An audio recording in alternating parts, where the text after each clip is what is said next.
श्री स्वामी समर्थ. स्वामींच्या जपाचे फायदे काय आहेत, जप कसा करावा आणि जप केल्यास काय होतं, स्वामींची कृपा कशी होते, ते आज आपण पाहणार आहोत.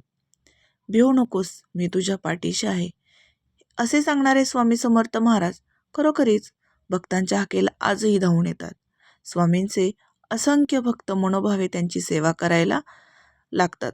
मात्र काही जणांना स्वामी सेवा कशी करायची हे माहीत नसते. जे स्वामी सेवेत नव्याने जोडणारे भक्त असतात त्यांना देखील सेवा कुठून सुरू करावी व स्वामींचा मंत्र पठणाचे फायदे काय आहेत याची माहिती नसते. त्यामुळे आज आपण स्वामींचा नामजप कसा केव्हा करावा याबद्दल पाहणार आहोत.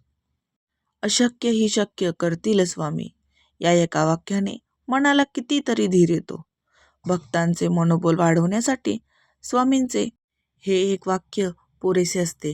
स्वामी सेवा करणाऱ्याला प्रत्येकाला तारक मंत्रांचे आणि स्वामी नामजपाचे महत्त्व माहीत असते.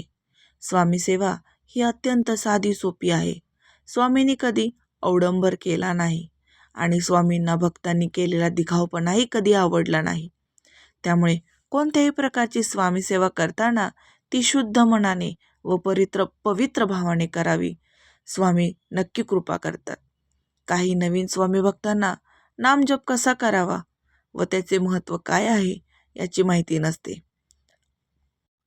आज आपण स्वामी नामजप कसा केव्हा कसा करावा हे पाहणार आहोत. देवाच्या नामजपात खूप मोठी ताकद असते. अनेक साधू संतांनी सांगितले आहे, नामजप हा तुम्ही कोणत्याही देवाचा केला तर तुम्ही जीवनातील प्रत्येक अडचणीतून सुखरूप मार्ग काढून बाहेर येता. देवाच्या नामात एक वेगळीच ऊर्जा आणि शक्ती असते. आपल्याला प्रत्येक स्थितीत धैर्य देण्याचे आणि योग्य मार्गावर चालण्याचे मार्गदर्शन हे नामजपानेच होते. त्यामुळे स्वामींच्या जपाचा देखील हाच फायदा आहे की यामुळे तुम्ही अध्यात्माच्या मार्गावर तर येताच, मात्र चुकीच्या मार्गावर कधीच चालत नाही. ही स्वामी नामाची ताकद आहे. थोडक्यात काय, स्वामींच्या नामजपाचा माळा जेव्हा तुम्ही करू लागतात तेव्हा आपसुकच तुम्ही अध्यात्माच्या मार्गावर चालू लागता. आजूबाजूला सकारात्मक वातावरण तयार होते. मनातील निगेटिव्ह विचार संपतात आणि पॉझिटिव्ह ऊर्जा संचारते. यशाचे नवे मार्ग खुलू लागतात.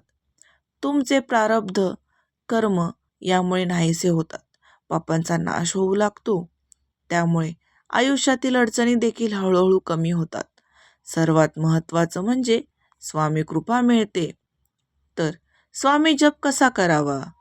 स्वामींचे नाव घेण्यासाठी फार काही नियम नाहीत. तुम्ही अगदी मनापासून भक्तिभावाने कोणत्याही वेळी स्वामींचे नामस्मरण केले तरी स्वामींपर्यंत पोहोचते.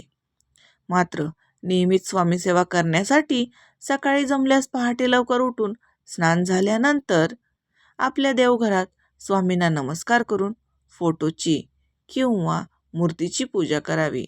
धूप दीप लावून स्वामींना नैवेद्य दाखवावा व त्यानंतर जपमाळ घेऊन त्यावर तुम्ही नियमित किमान 1 ते 11 माळा दररोज श्री स्वामी समर्थ हा मंत्र म्हणावा.